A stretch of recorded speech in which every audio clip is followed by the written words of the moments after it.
Bonjour à tous, très bon début de journée à vous. Bienvenue dans cette nouvelle édition.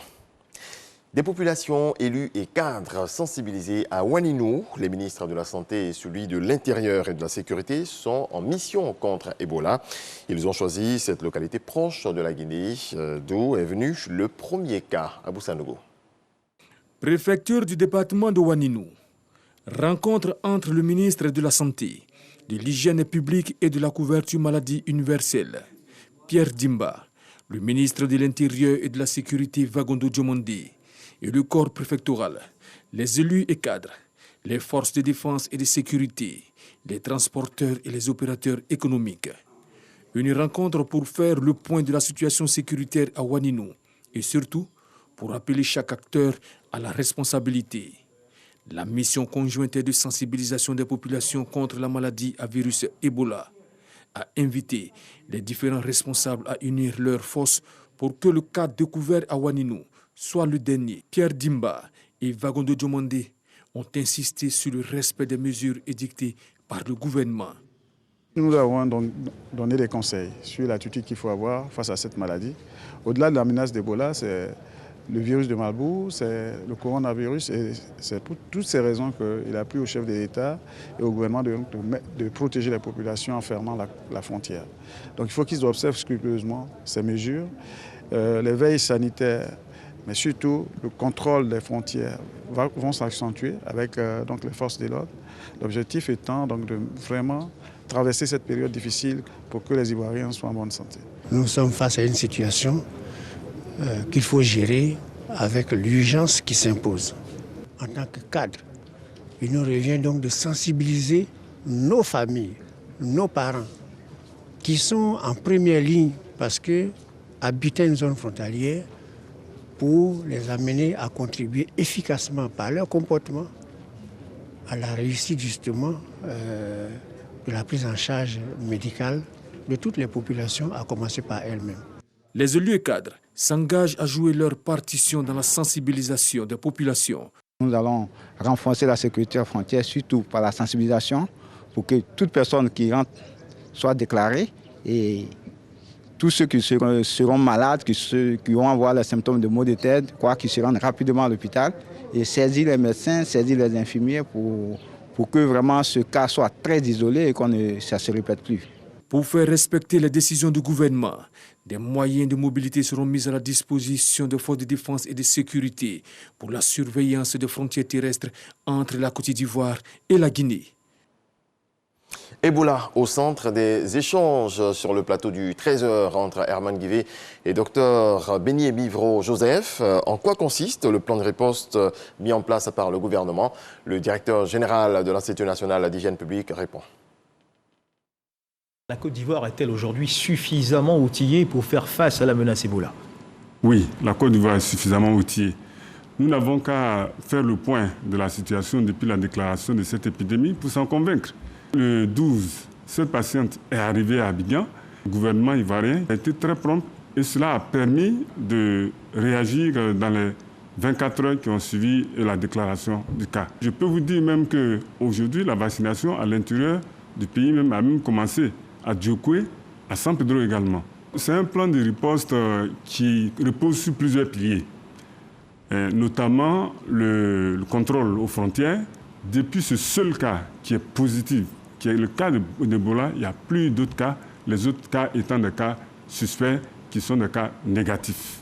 Alors la stratégie, il y a le contrôle aux frontières, c'est vraiment important. Ensuite, il y a la surveillance épidémiologique, aussi bien dans les établissements sanitaires que dans la communauté. Il y a également le renforcement du laboratoire et il y a le renforcement de la prise en charge. Aujourd'hui, nous avons un centre de traitement qui a été rénové, qui est au niveau du CHU de Treichville. Nous avons aussi un autre au niveau des Mans. Donc, c'est vous dire que c'est vraiment le plan qui est mis en œuvre. Mais en dehors de cela, il y a la sensibilisation. Il y a également le suivi des contacts. Notre objectif, c'est d'identifier tous les contacts et de pouvoir les suivre. En les suivant, nous prenons leur température 2 fois par jour. Nous voyons leur état de santé. Et je peux vous rassurer que tout ce que nous avons suivi jusqu'ici, leur état de santé est bon. Je voudrais m'adresser aux Ivoiriens pour dire à nos frères qui sont venus, qui sont arrivés ce 12 août en provenance de Ouaninou, qui sont venus de l'Abbé et qui sont passés par Ouaninou, où ils ont pris un car pour se rendre à Abidjan, de se signaler aux autorités sanitaires, de se signaler aux responsables de leur communauté. Parce que si nous arrivons à les identifier le plus rapidement possible, nous allons les prendre en charge et nous allons les vacciner. Et si ces personnes-là sont vaccinées, ça nous permettra d'éviter la maladie. C'est pour leur bien.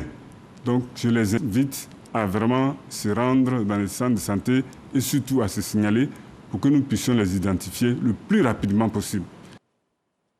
Autre volet de l'actualité, à Guitry, dans la région du Lot-du-Bois, les parents sont exhortés à ne pas contraindre les enfants aux travaux champêtres et dangereux, surtout en ces périodes de vacances scolaires. Le message du Comité national de surveillance des actions de lutte contre le travail des enfants. Le point de Mama Traoré. Ne pas prétexter des vacances scolaires pour soumettre les enfants aux travaux dangereux.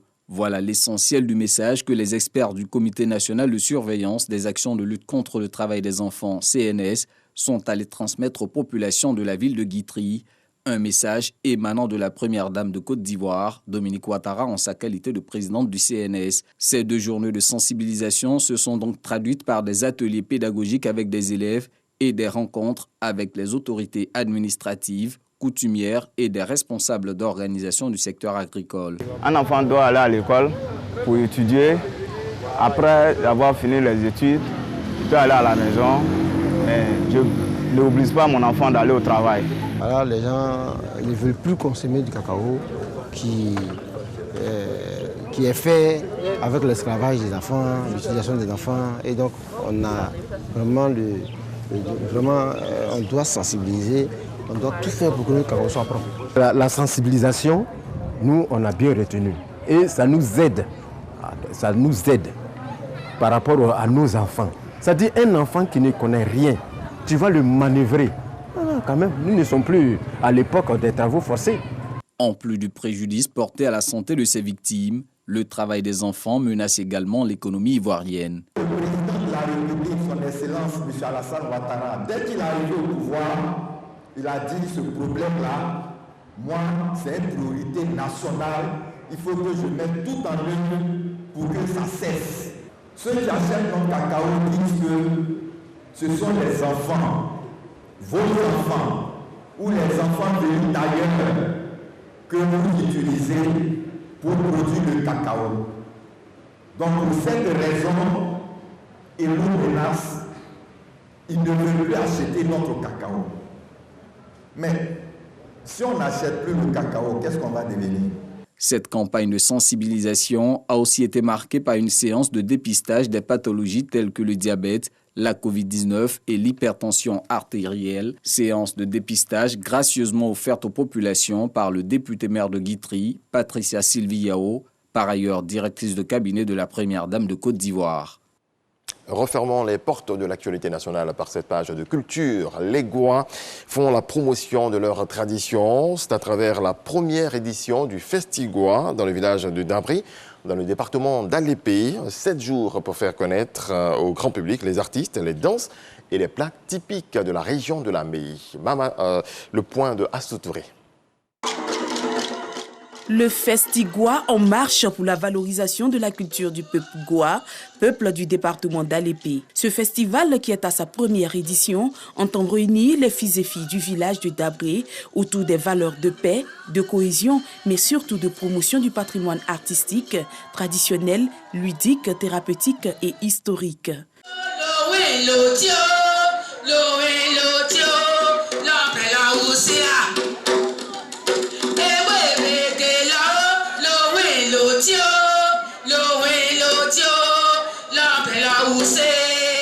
Nous venons de l'Égypte.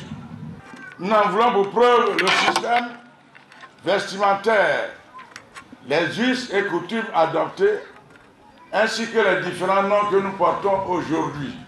Cathy Loba, première artiste moderne goa, salue cette initiative. Je suis heureuse Parce qu'il faut connaître sa culture. L'art et la culture, facteurs de développement économique et social, un thème évocateur qui cadre bien avec la vision du parrain Fosséni Dambélé, directeur général de la radiodiffusion télévision ivoirienne, ici représenté. Cet objectif visé par les initiateurs est en parfaite harmonie avec la vision du directeur général de la RTI qui, dès sa prise de fonction en 2019, a inscrit au chapitre de ses priorités la production d'émissions télé et de documentaires pour la promotion des valeurs culturelles, coutumières, valeurs traditionnelles en général dans notre pays, la Côte d'Ivoire. La matière, c'est l'histoire du peuple. Ce sont les costumes qui sont particuliers, ce sont les mets qui sont particuliers, ce sont les jeux de société qui sont particuliers et ce sont les danses qui sont particulières. Mes remerciements à titre personnel, les remerciements du comité d'organisation, mais les remerciements de tout le peuple bois. Parce que le DG de la RTI n'a pas hésité un seul instant à apporter son soutien à ce festival. Nous ne sommes pas surpris, parce que M. le directeur général est un homme de culture. La première édition du Festigua prendra fin le dimanche 29 août prochain. Dans le reste de l'actualité, les talibans accusent les États-Unis d'être responsables du chaos autour de l'aéroport de Kaboul, où au moins 7 civils ont été tués dans les bousculades, alors que des milliers de personnes continuent de se presser dans la panique pour tenter de monter à bord d'un avion et de quitter le pays. Face au chaos, Joe Biden n'exclut plus de prolonger la présence américaine. Et puis, alors que les évacuations se poursuivent en Afghanistan, à Paris, ce dimanche, plusieurs centaines de personnes se sont rassemblées place de la République. Elles demandaient le rapatriement de tous les Afghans menacés par les talibans. Point final. Merci à toutes et à tous de nous avoir suivis. Excellente journée. Paix dans vos foyers.